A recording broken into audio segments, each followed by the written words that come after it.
Alright guys, once again this is sauce123 for legopoker.com. You can also call me Ben if you want. I'm bringing you part 2 of my adventure at 25 cent, 50 cent no limit. I don't have the comments for part 1 yet. I'm not sure when this will come out, but you know, I'll see if we want to do more of these videos later. I've already talked about this in the first video. I suppose I recommend watching the first video before looking at this one. There haven't been any incredibly interesting hands that are going to give us really important history. More, I just sort of made some general reads about players this limit compared to my normal limits, and noted some tendencies of certain players, noted some players who I thought were playing too tight pre-flop, and yeah, this half of the video is actually going to have bigger pots and generally more interesting spots. Whether that's because the rest of the table is adjusting to me, or I'm adjusting to the table, or just the cards, is anyone's guess. But here, let's get into the action.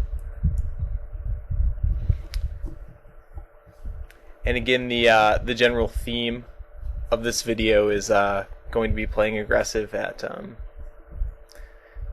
lower stakes.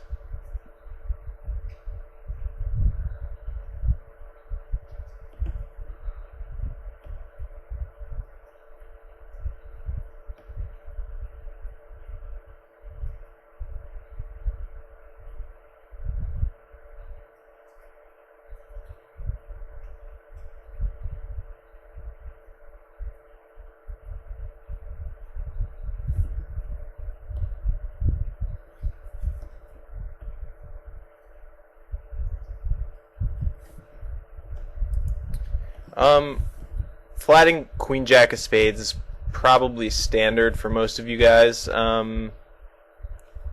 BVB, just because it's not a hand which really wants to be 4-bet. However, at the same time, I don't think it's a bad play to 3-bet. The main reason is just that our hand plays quite well, given that it's suited with almost any SPR. But our top pair combinations play quite well with a bit of a lower SPR, and so considering some pre-flop fold equity we might have, as well as a good SPR for our top pair hands, as well as our just raw hand strength, as well as our position, I think a 3-bet's pretty good. But it might not matter much. On the top left here with the King Queen of Spades, I think that the 250 is something of a tell usually. It's just a very large button raise. Yeah, I see people doing this with hands like pocket 10s or 9s sometimes, with hands which they don't really want to see a flop with. Anyways, I expect that I'll call and, you know, see what develops, I suppose.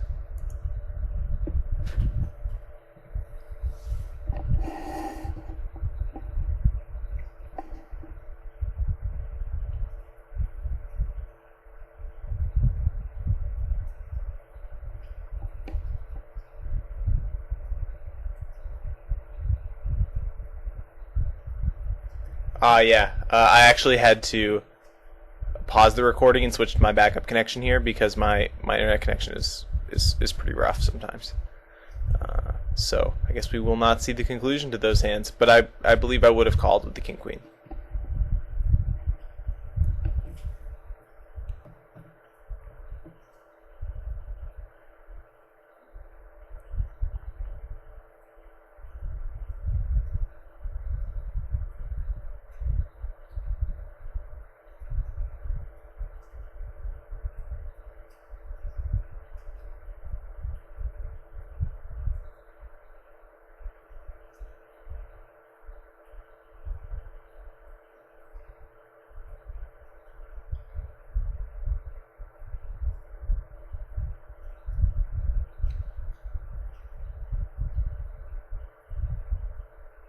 So again, I'm going to keep coming back to this in this video, but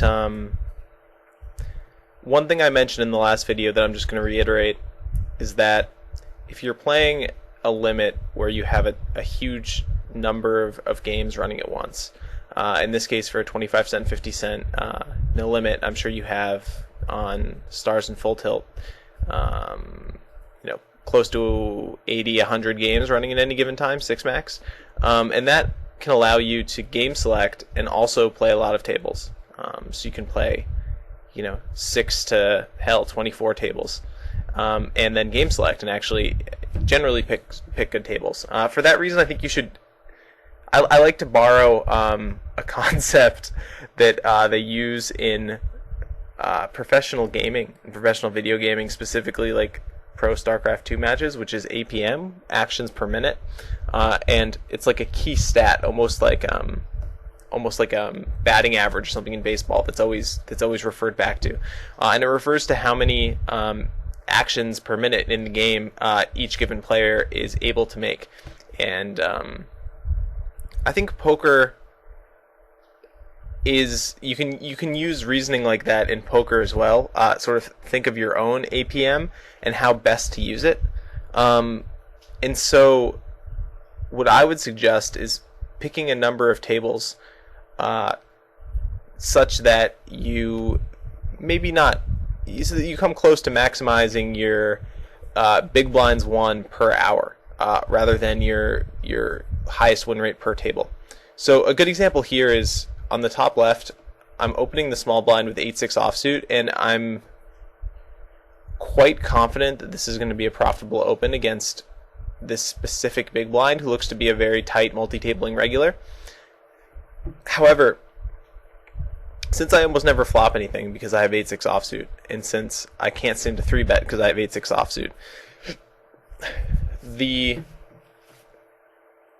tiny amount of equity I create for myself by raising this hand would probably be used elsewhere by, for example, opening ace-king offsuit in the cutoff, as you're seeing on the top right table. And so what I think you should be doing when you're playing these lower limits is thinking about how you can best use your APM in order to play the most hands profitably. Well, you're playing the same number of hands per hour, but you can generally just play better hands. And so you can pick sort of a target VPIP to average over the course of your whole session. And maybe you arrive at that VPIP by taking this loose aggressive strategy, which I'm showing in the video, and then chopping off the bottom 30-40% of hands that I would play from any position. And then you'll just generally have a higher equity holding than you actually need to play a pot in any given situation. And this will detract from your win rate because you could be playing all these 8-6 offsuit hands, which are making you, fractions of a big blind each time you play them, tiny fractions of a big blind. But I think you're going to do better playing only the stronger parts of your range, since those are, of course, going to make larger fractions of a big blind for each action that you take. And it just takes time and concentration to play any hand.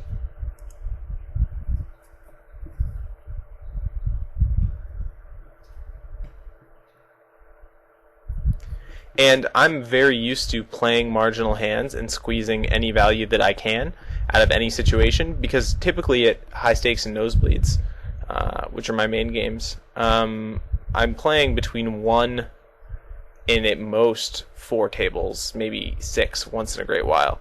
And so the level of concentration that I have when I play poker is probably much higher than that. Well, not higher, but the amount of concentration per table is much higher than is correct for a limit like this, where you can actually play your cards in your position more. Whereas when I play, I'm trying to pick up almost every single timing tell and look at the results of hands which I'm not even in, things like that, and then I can really get a feel for the table, the flow of the table.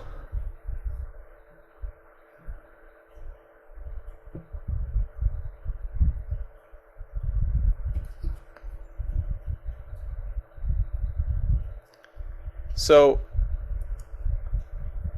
I think that in this, as I've actually been I've been hammering the point home throughout the course of this video, that c betting is usually your most profitable option with equity, until your opponent proves you wrong, until he starts check raising you with a range, which is going to give you problems. However, there's some special cases where I think that checking back is going to be the best play, pretty much regardless of the opponent. And this is one of those cases, especially in multi-way pots. You can't just blindly c-bet. Here we flop a hand where if we bet $2.50 or $3 and get shoved on for 14, we probably have around 35% equity, and we'll end up calling it off. However, I think that we're much better off checking back, because we're not going to get a fold on the flop from two players more than about a quarter of the time here. And of that quarter of the time, a lot of the trials are going to involve us all in with MA5, which is just going to be a near neutral EV situation. And I think we can create more value for ourselves here. And you know, the turn action, we can mix it up a bit in that if we face a lead from the small blind, in the big blind calls, we have a pretty easy call. If the small blind leads pot and the big blind folds, we can probably even find a fold on the turn here with only $10 behind.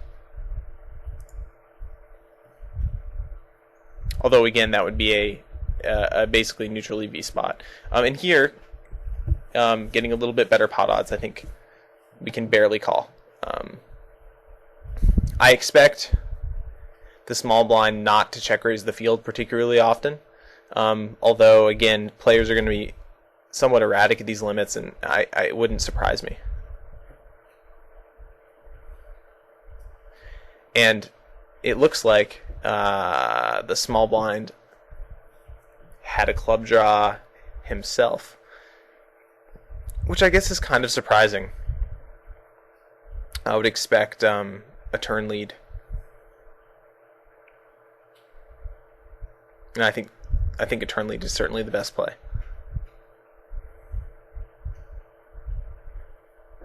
Also, I think that the pre-flop call is pretty damn bad.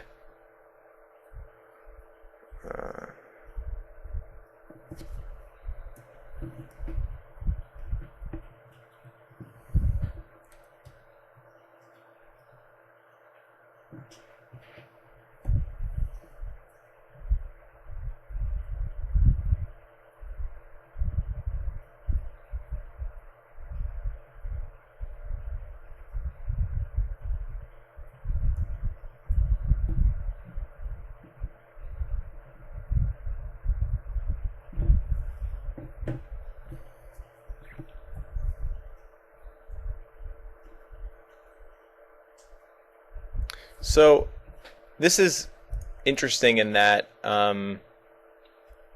in this entire video so far, the only pre-flop aggression that I've played back at has been opens. You've seen me 3-betting quite a bit, especially out of position even. Here I decided to take a shot and try a 4-bet. I think the first observation here is that stacks are deeper. With nearly 200 big blinds, a 4-bet has more value generally, since the pre-flop 3-better can't just blindly shove a hand like King Jack off, which he probably doesn't have, by the way, but if he did, or even I think a lot of people would be scared to get in Ace Queen or maybe even Ace King. Probably just Ace Queen. The point here, though, is that we're going to see more flops in general. I don't know how many folds we get. I think it's impossible to know, by the way. This isn't like some deficiency in my hand reading ability. Until we have a bigger sample with this player, or some very significant history. Over 68 hands, a 13% 3-bet means basically nothing. It means he's unlikely to be a total nit, 3-betting only, aces, kings, and ace king. But it doesn't mean much more than that. Given his low VPIP, we can sort of guess that he's probably not some crazy lag. He looks to be some kind of a reasonably good regular. Given all of those, I wouldn't even call them reads, but sort of possibilities, I think our hand is certainly a little bit too weak to call, and I wouldn't say it plays great. Before, I've been talking about situations where in a 3-bet pot with SPRs of like 3 or 4, top pair good kicker becomes an easy stack off.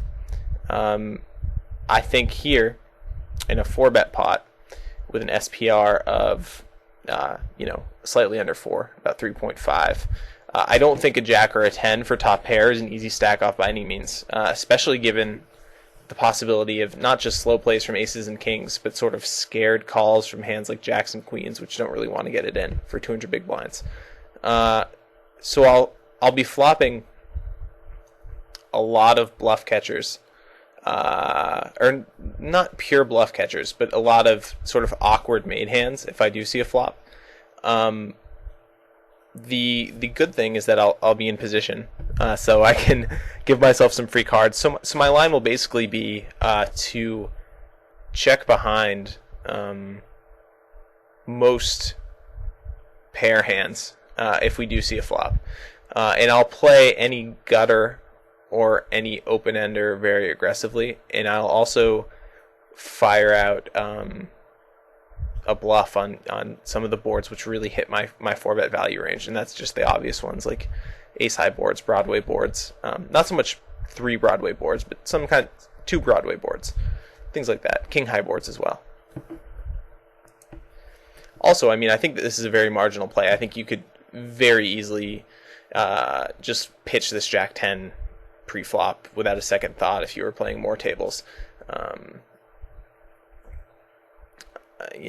I think there's much more value in 3-betting myself than in 4-betting at these stakes. I could change that read. A lot of these reads that I'm talking about are reads sort of left over from when I played these stakes, which wasn't that long ago, by the way. I was playing 25 cent, 50 cent a little bit, not this last fall, but about a year and a half ago. So I don't think I'm totally out of touch. And I definitely did notice when I started back at 25 cent, 50 cent again for my second tour of duty, that there were much more regulars in the tables, and they were generally much better than before. This fives call, I guess I spoiled it a little bit seeing that flop. But anyways, this fives call is one of these incredibly marginal calls where I would definitely prefer a fold if I was on even a couple more tables.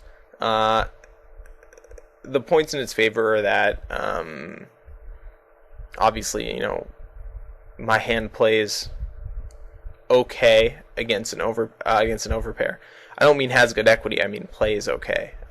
With a pair this small, it's not like I'm gonna have a hand like jacks and not know whether I'm good on a 5 or call it an 8-3-4 flop. That won't be a problem. I'll be able to get away from my hand quite easily. The problem here is that how well am I going to be able to show down my hand against overcards? How many bluffs might be in the 3-betters range?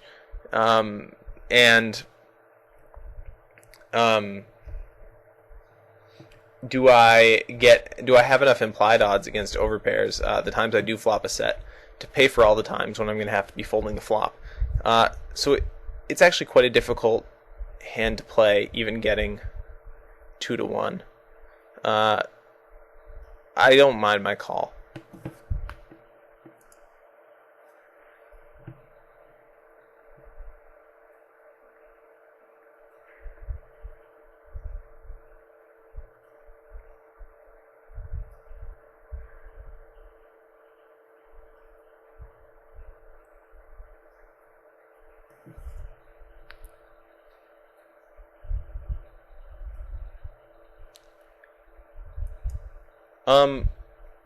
The flop play on the top right is I mean, I don't even know if that's standard or not. But I see a lot of people calling here. Uh, I'm not sure I like a call very much, especially with a hand like I have. Uh, Having top set, there's, let's see, uh, 16 and, 21 turn cards that I am going to have a lot of trouble getting paid off on by an overpair. And so I sort of think that if I want to have a flop bluff raising range, which I think I might, and he certainly might perceive me as having a bluff raising range, though maybe that's a little bit too deep for this limit, and he might just think that maybe I'm raising for information with pocket eights. He could think that as well. There's a lot of things which he could think. But the main point here is that I want to make an overpair stack off to me 100% of the time on the flop. Also, I sized my raise such that Ace King is going to have a very difficult decision, getting 3-1. And not that I think he's necessarily shipping in Ace King and Ace Queen particularly often, but I think he might find a crying call on the flop. So I think a lot of things can go right with this flop raise. And I think that significantly more things can go wrong with a slow play. And I don't expect to get 3-barrel bluffed by a hand like Jack 8 of clubs here. If I did expect that, I would be much more likely to slow play the flop with some stronger parts of my range.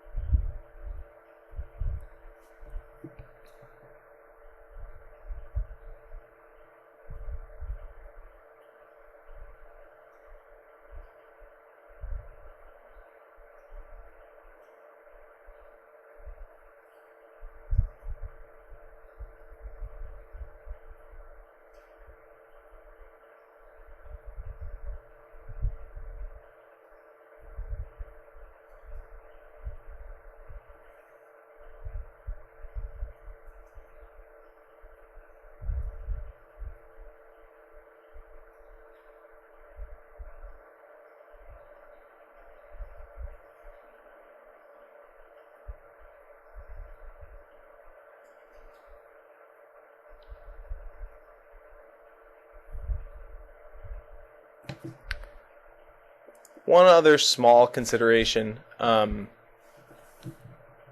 when playing these stakes is that the rake is pretty damn high. That might lead you to play a little bit tighter. I'm not sure how much of a difference it would make.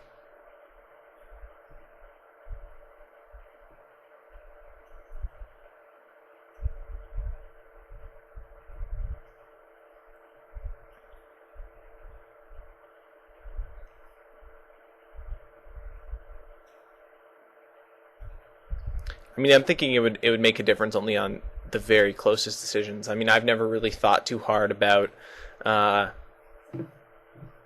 the rake changes my play style when I've been playing lower, and I'm sure that I'm beating these games for plenty.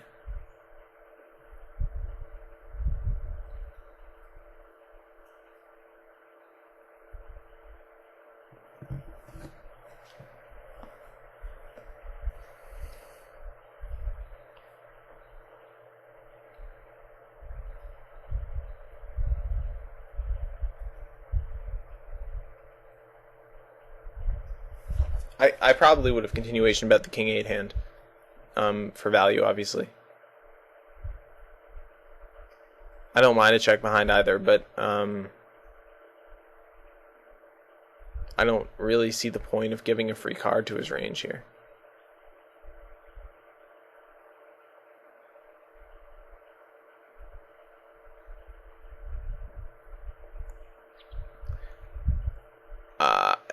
I'm almost positive that I'll end up folding the turn, but I guess I do call. I'm a little surprised by that call.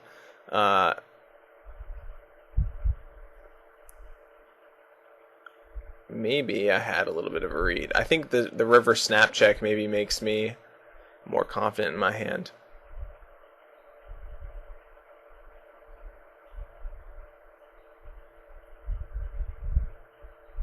Maybe I'm a little rusty after not having played in 10 days or so.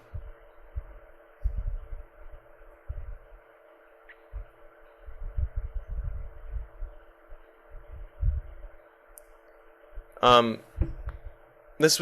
think you guys probably know this already, but on that Ace Jack 6 spade board in the 3-bet pot, where I was the squeezer, anyone who checks back their 6, I think is making a pretty big mistake. The reason is just that it doesn't make much sense tactically to be checking back a hand like that.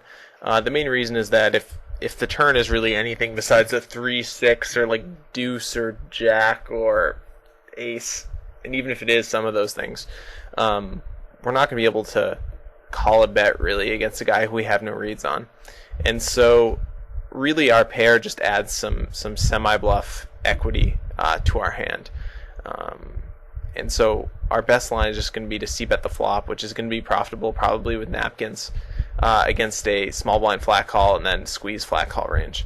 And then if we hit 2 pair of trips, great. It's going to be disguised and we're somewhat likely to get stacks in. And if we get check raise, I think we can just make a pretty easy fold. Not that he's going to have a draw sometimes, but certainly unless his range is nearly 100% draws, we can't call it off.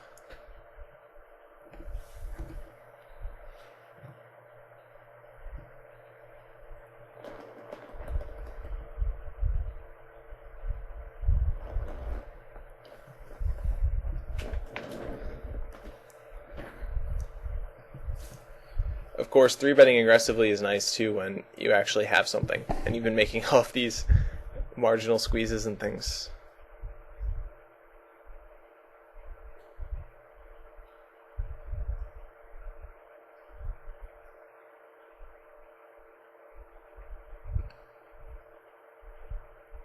On the bottom right, I made a marginal blocker play against an under the gun raiser.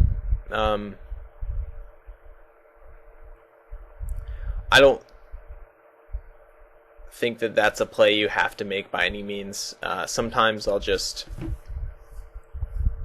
make a bluff with there's a lot of hands which I could bluff with there. Basically any hand, ace deuce offsuit to ace 5 offsuit and any suited ace, or even some of the smaller suited connectors like 5-4 suited and things like that are pretty good candidates to make that play with.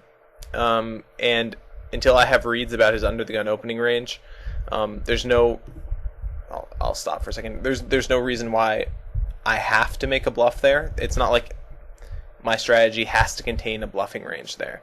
I could very well beat the game just only having queens plus for that play.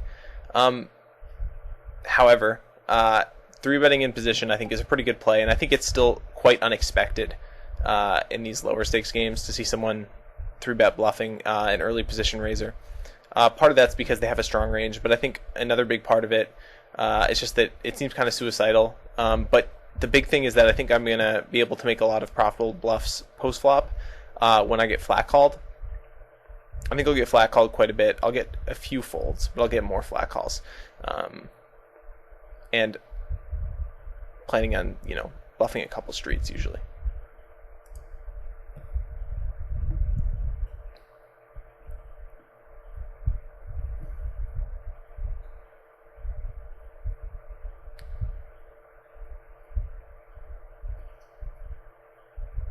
I saw no reason not to get in jacks.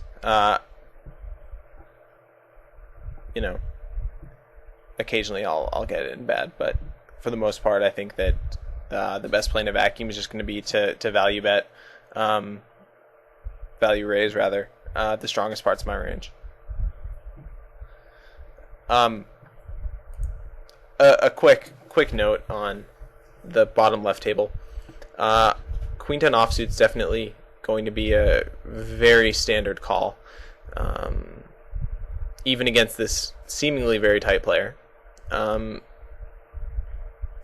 flop float, I would say, is pretty standard as well. having 3 nut outs, another near nut out, and then 6 sort of pretty damn close to the nuts outs, as well as 8 pretty good, well, not 8 actually, so 6 pretty good flush bluff outs, and then some straight bluff outs as well. Definitely makes my hand a good float. On the turn, once he checks, this bluff just couldn't be more standard. I have plenty of nut and near nut combos in my range, such that I'm not particularly worried about getting check raised bluffed. I have almost no showdown value, so I'm very, very happy to bet twice and get some better hands to fold. And also, he's a tight player, not necessarily straightforward, but a tight player, and he checked. And so I can expect him to have a hand like King Queen or Ace King or Ace Queen or 5-4 of spades fairly often. When he check calls the turn, I have to think he could have some draws like Ace Queen of Clubs. He could have King Queen of Clubs. He could also have a hand like 8-6 of diamonds. He could also have a hand like Ace 9. Potentially, that he didn't really want to bet and get raised with. Basically, I don't know what he has, but the most natural thing for us to assume is that he has a range which is mostly draws and sort of bluff catcher type hands. And when the river brings a 4 straight and I have no showdown value and his range consists of bluff catchers, I'm definitely going to bluff. And you should too.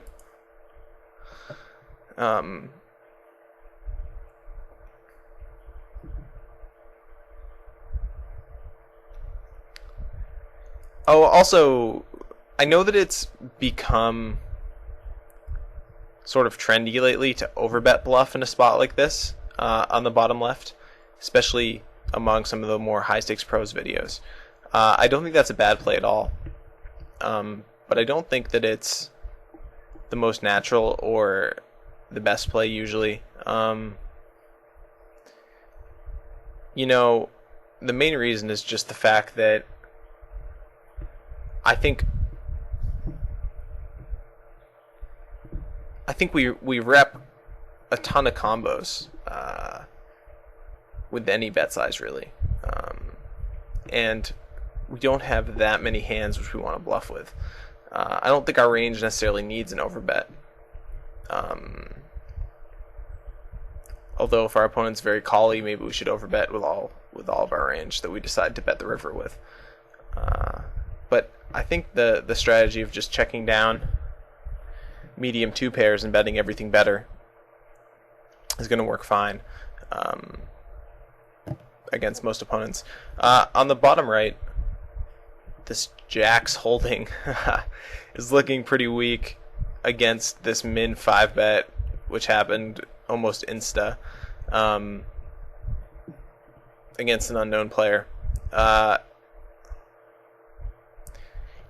think you could find a fold here, but I think that Jacks is just a bit too strong of a hand to fold against an unknown without any reads in these positions. So I'm going to go broke. How am I going to go broke? He's never folding to a jam here. So I think this min 5 bet is so strong that I'm going to make kind of a goofy play, I think, if I remember correctly. And I'll flat the 5 bet and go broke on a non-ace, non-king flop. Not that I think he has ace-king particularly often. I mean, I think his range sort of is screaming kings or aces. However, if he does somehow have ace-king, at least that allows me to get the last bet in pretty profitably. If he's somehow bluffing, at least that allows him to continue to bluff. Although I think bluffs are such a small part of his range that I'm not particularly worried. Maybe a fold is the best play here. Certainly alarm bells are ringing in my head when I get min 5 bet. And I almost always see aces against all but the most aggressive players. But I'm sort of content to take my lumps when I have jacks or queens here. I can find a fold with tens maybe.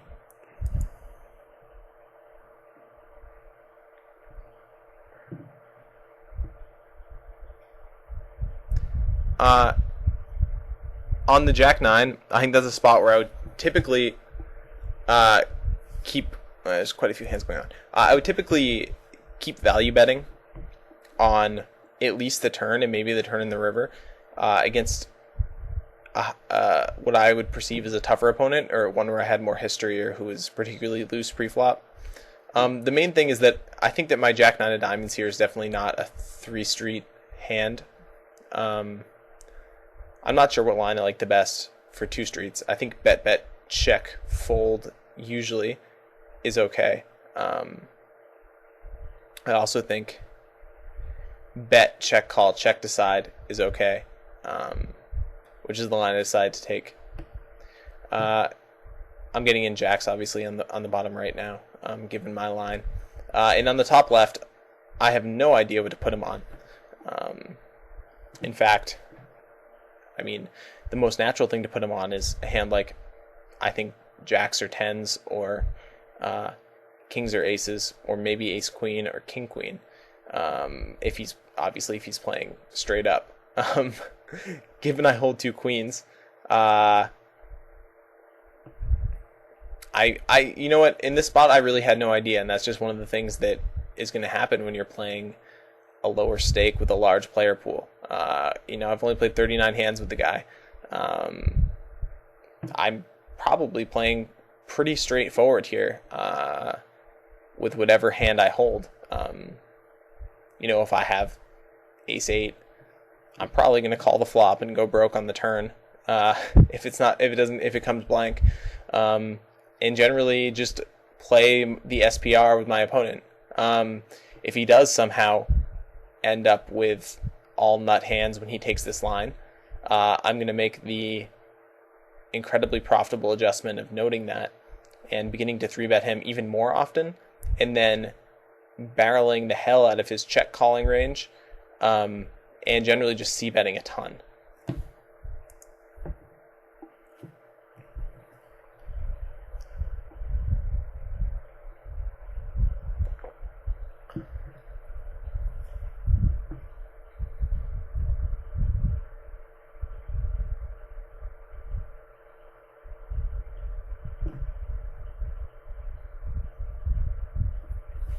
So, on the turn here, on the top left, I couldn't be more confused after he leads near pot, after flatting the 3-bet, and then checks to me on this turn, which should make a lot of his hands have some kind of draw, or he should be trying to charge me if I have some kind of draw. I think that my strategy is just to bet something small, since I'm not incredibly scared of being drawn out on. Obviously, since I have top set, and since I have top set, he's quite likely to either have a draw or a marginal made hand. So I want to get value from those parts of his range, and I just generally want to put as much of his range in a tough spot as possible, and give him the chance to shove over my turn bet as a bluff or semi-bluff with whatever he might have.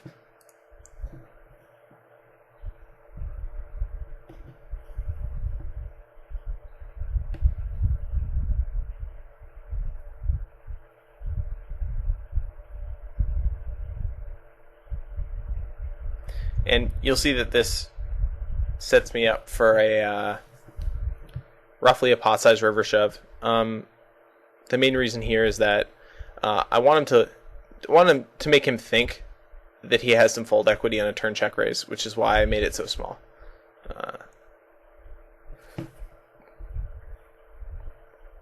And I mean, that just shows you that I have no history with this player. Toot boob. And he just made this really crazy lead check raise play in a 3-bet pot, just like right out of the box with no reads. And that's one of the things that's going to happen, I think, at lower stakes. I mean, the money just doesn't mean as much to people. and B, just people will occasionally, not particularly often, but people just occasionally do really erratic things. I would have liked to see an open with the king 3 off there, though I don't mind the fold. And I think in general you should play your hands a bit more straightforward than maybe at high stakes, where you can make more assumptions about what the average regular is doing to exploit your strategy, and then it's more of a leveling game. Solid play is going to get the money more often here.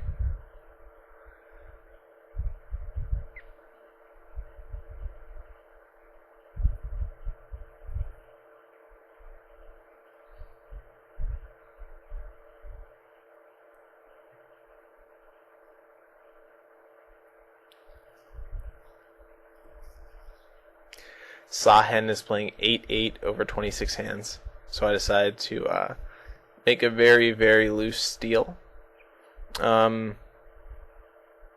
think this is a pretty standard c-bet. The turn decision's quite close. So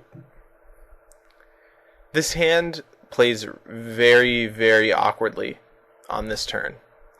For the main reason that I think a check call is too loose. A check raise is way too ambitious. And a check fold sort of sucks, since we have quite a lot of equity, and some of our equities kind of disguised, specifically, our two deuce outs, are very likely to get us an extra bet. The problem is that it's not like we have a bear 7 here. In fact, in some ways, we'd rather have a bear 7. If I had like queen 7, I'd probably just continue betting, and then I have one extra out probably, but I have 0 showdown value. The problem here is that I expect this Sahen guy, who's been playing very tight so far, to have some hands like queen jack, jack 10, king queen, certainly a hand like ace jack, ace 10, ace 9, ace 8. All of which I'm ahead of right now. But the problem is that against his range on balance, I think that I'm, especially with no reads about his turn betting frequency or his river betting frequency, I don't think I can check call a hand this week. I think if I had a hand like 7-5 or even 7-4, I would consider a turn check call to get value from some of his bluffs, and then I'd usually check call the river as well. With the hand like this, I just chose to turn into a bluff straight off on the turn, trying to get folds from those hands like queen jack, jack 10, king queen, ace jack, ace 10, ace 9, ace 8, which are probably in his pre-flop range. All of those hands have a fair amount of outs against me, and I think that I'm just so likely to get outplayed against an unknown if I check the turn. I'm just going to keep my range uncapped here and keep betting. I expect to be about a 3-1 dog, maybe a little bit less, maybe like a 2.5 to 1 dog against his turn calling range, which kind of sucks. Since if I check and he checks behind, I expect to be probably not a favorite, but I expect to be maybe a 3-2 dog against the check range of hands. But I think that I just end up getting bluffed off my equity too much to check fold.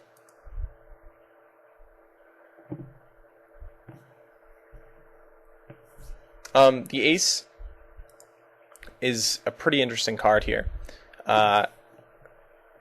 Obviously, it makes a 4 straight. It doesn't make a 4 straight. We have a 4 straight, but it makes a pair of aces, and it makes a lot of 2-pair combos, which I might hold.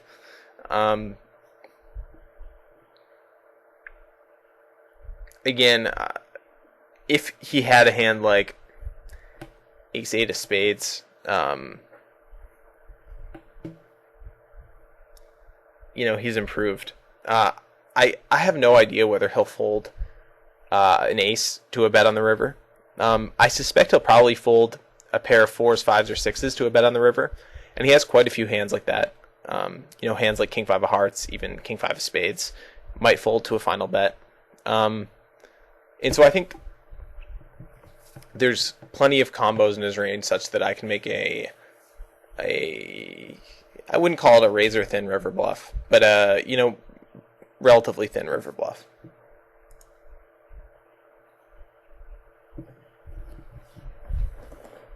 And I'm trying to represent a wide range of value hands with this bet. Something like Ace Jack plus is about what I'm trying to represent. When I get snap called with Ace 9, that tells me that my bluff probably wasn't good. Though that remains to be seen. He might snap fold any hand which is not a pair of aces or better. So it doesn't tell me that for sure. But and his play is pretty standard on every street.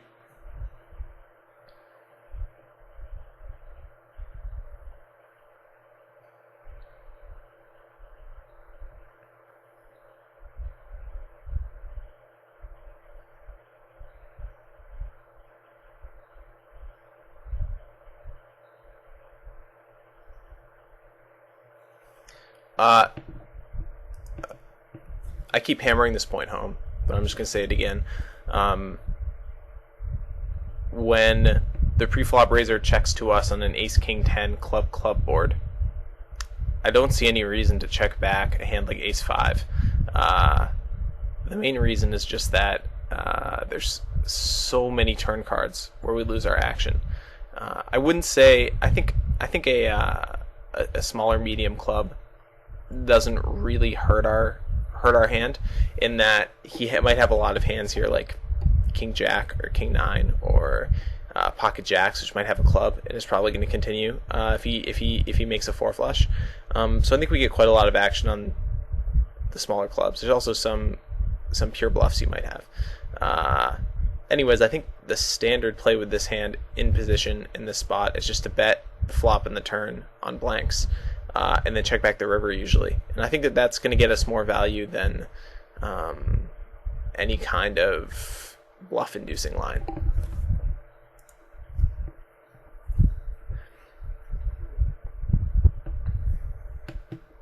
That is